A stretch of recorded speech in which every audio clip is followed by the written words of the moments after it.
राजस्थान सरकार के 4 वर्ष पूर्ण होने पर जिला दर्शन पुस्तिका का विमोचन कार्यक्रम एवं प्रेस कॉन्फ्रेंस का आयोजन यूडीएच मंत्री शांति धारीवाल ने अपने निवास स्थान एसएमएस के सामने जयपुर में किया, जिसमें उन्होंने राजस्थान सरकार की पिछले 4 वर्षों की उपलब्धियां और नई योजनाओं पर प्रकाश डाला और उन्होंने बताया कि राजस्थान सरकार लगातार अपनी उपलब्धियों पर काम कर रही है और आगामी योजनाएं भी उसकी बहुत ज़्यादा सशक्त हैं। इस दौरान राजधानी में हो रहे अतिक्रमण और अवैध निर्माणों पर हिलव्यू समाचार ने फिर से एक बार पुरजोर तरीके से आवाज उठाई और यूडीएच मंत्री के सामने रखे कई सवाल। 4 वर्ष जो पूरे होने जा रहे हैं, उनमें जो फ्लैगशिप योजनाएं चलाई गई, जो आज भी चल रही है, जयपुर जिले के बाबत मेरा ये निवेदन है कि उसकी प्रगति के बाबत मैं आप लोगों को कुछ बताना चाहता हूँ। पहली योजना जो हमारी है, जो सबसे ज़्यादा पॉपुलर हुई है, और पॉपुलर ही नहीं हुई बल्कि दूसरे राज्यों को संकट में डाल दिया जिसने, क्योंकि उनके यहाँ पर इस प्रकार की कोई योजना नहीं चल रही। अकेला राजस्थान ही एक ऐसा प्रदेश है पूरे देश में जिसने इस प्रकार की योजना चिरंजीवी स्वास्थ्य बीमा योजना चलाई गई है। इसमें सरकारी अस्पतालों में कुल मिलाकर के 2,02,806 लाभार्थियों को जो है लाभान्वित किया गया है, जिस पर 277 करोड़ 96 लाख रुपये खर्च किए गए हैं। इसी के साथ साथ निजी अस्पतालों में भी 2,47,409 लाभार्थियों को लाभान्वित करते हुए 507 करोड़ और 25 लाख रुपए व्यय किए गए हैं। इस तरह मैंने प्रकाश डाला जो योजनाएं देश के किसी प्रदेश में, किसी अन्य प्रदेश में जो है कोई प्रकार की योजनाएं नहीं चल रही, वहाँ के लोगों को लाभान्वित करने के लिए जो राजस्थान में शुरू की गई है और जिसके रिजल्ट्स बहुत अच्छे रहे।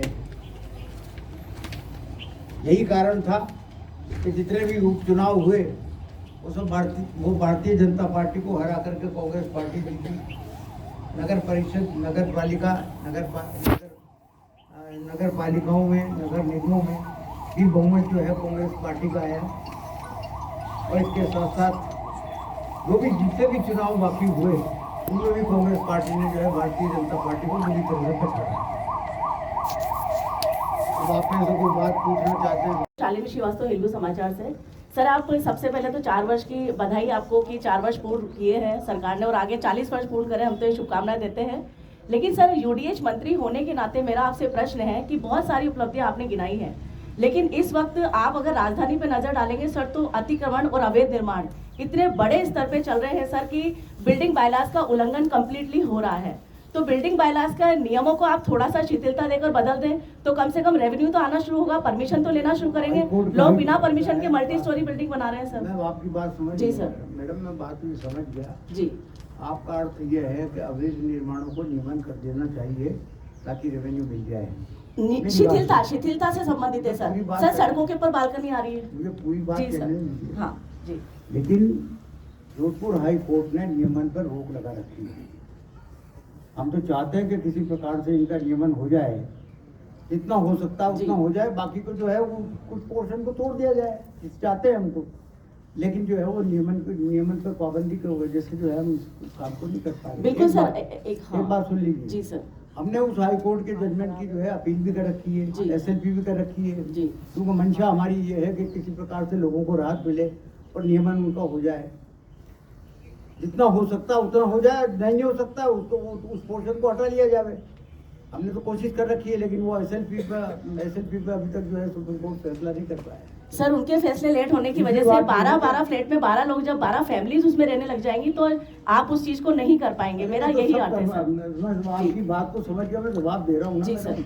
हाँ। लेकिन दूसरी बात ये भी है कि अगर मान लीजिए फिर भी अतिक्रमण होते हैं, अतिक्रमण एक अलग चीज है और अवैध निर्माण एक अलग चीज है। अतिक्रमण को बराबर तोड़ा जाता है, बराबर तोड़ा जाता है। रोज आप अखबारों में देखते होंगे 2-4 अतिक्रमण हमेशा टूटते हैं। जितना हमला हमारे पास उपलब्ध है उससे ज्यादा काम करते हैं वो लोग। सर अभी गलता गेट के ऊपर 3,500 सप्लीमेंट्री क्वेश्चन कम से कम पूछे। सप्लीमेंट्री क्वेश्चन नहीं है, 3,500 स्क्वायर फीट बालिका विद्यालय की जमीन, हम बालिका शिक्षा की बात करते हैं तो बालिका विद्यालय की जमीन पर लगातार कब्जा चल रहा है सर, और मैं पिछले 3 महीने से उस पर काम कर रही हूँ। वो राजकीय बालिका विद्यालय की जमीन है जिसके ऊपर एक साधु बाबा बिहार से आके कब्जा कर रहा है। दिखवा लेंगे इसको, जी दिखवा सर, लेंगे। आप जी बोलिए। Thank you sir.